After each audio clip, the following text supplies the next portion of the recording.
Hi, my name is Angela Johnstone. I'm a second year senior at UAF, graduating this spring with my bachelor's degree in business administration with a minor in accounting.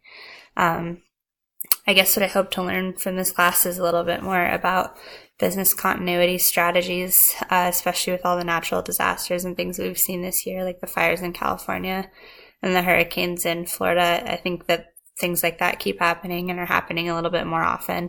And it'll be interesting to see how big corporations deal with problems like that and how they continue to deliver services and things like that despite, all the things that are happening in the environment around them.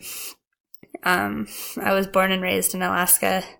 I've lived in Fairbanks for almost 4 years now. I guess the interesting thing about me, I have two dogs. That's my black lab Ludo, and I have a year-old Newfoundland named Bocephus. He's 155 pounds, and he's definitely the most interesting thing about my life.